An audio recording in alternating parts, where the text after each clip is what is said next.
Ah, El Fuerte. Where would I be without you? Certainly not making any of these videos or probably even playing Street Fighter 4.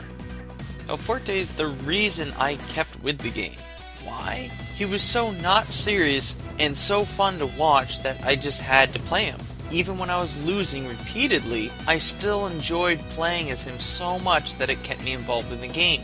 The fact that I was having this much fun with a fighting game, which hadn't really happened in a while, kept me interested. I started watching YouTube, watching the vloggers, got involved with it myself, and got more and more in depth in the fighting game community.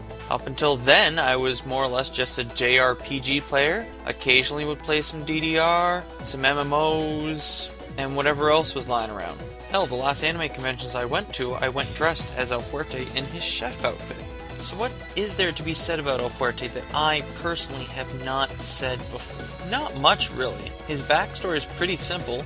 He's a bad chef with the fire and passion to be an extremely good chef. He wants to travel the world, thus through the tournaments, to find out what strong, powerful people eat in order to make a perfect meal for those powerful people. Though it is suggested he becomes friends with both Zangief and E. Honda through his journeys, not much else is really explained. The comics go into a little bit more detail, giving some backstory between him and T-Hawk, as well as not really a backstory, but more of a crush on Rainbow Mika. Though in the comics, it suggested that yes, he does actually cook good food when he relies on the basics.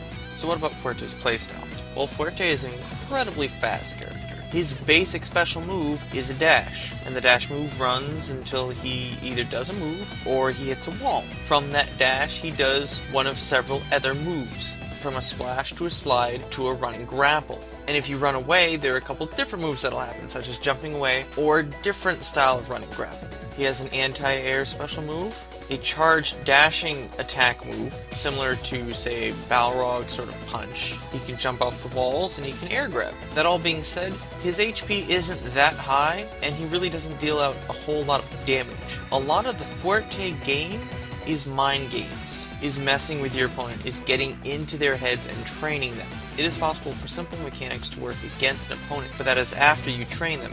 That is the majority of the El Fuerte game. The only negative I really have for El Fuerte is just the fact that he doesn't dole out a lot of damage. Not that I expect him to. He's a light character, jumping around, running around. He's not going to deal heavy damage. His first ultra in the game was very much anti-air and would work off of people jumping in. You couldn't really combo into Ultra with the exception of a focus attack. You basically had to trick your opponent, get in their mind again, make them jump in, make them neutral jump, make them do something that leaves them open for the Ultra. For some characters that can be rather difficult, but for Fuerte it's a lot easier. His running and stop and running and jumping back are probably the two best instances. Getting inside your head, you can make them jump back or make them give a reaction when in reality they didn't need to. His second Ultra, however, looks fantastic.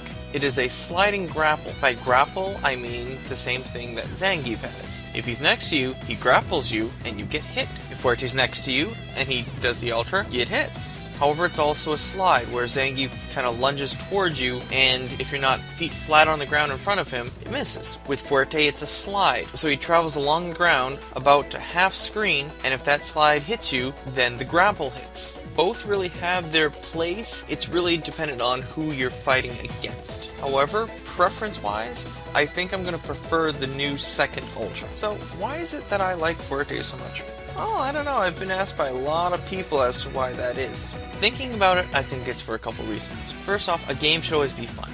If you lose sight of the fun, then you lose sight of the game, and the game isn't enjoyable. I was never really big hardcore into fighting games, therefore I never really wanted to pick someone who you needed to be really good with, or someone already established. So picking a new character was something I was probably going to end up having to do anyway. Also, someone such as Fuerte, who is very new, has a very unique playstyle, and is just such a fun guy to play with and watch, that I just kind of dove to him. It is probably the same reasons that I look to Hakan and want to play Hakan. He's not overly serious, he's a brand new character, so pretty much everyone will be on the same playing field when it comes to him. So, where does that leave me with El Fuerte? With my man, my main, Fuerte, I wouldn't be doing this without you. Giving you a 5 out of 5, that just comes with it. There's no question in my mind. He is my boy, and I'm gonna play him in Super. No question about it. He will remain my main up here in main. Yeah, I just did that. Bad joke. This is GoggleCandy, signing off.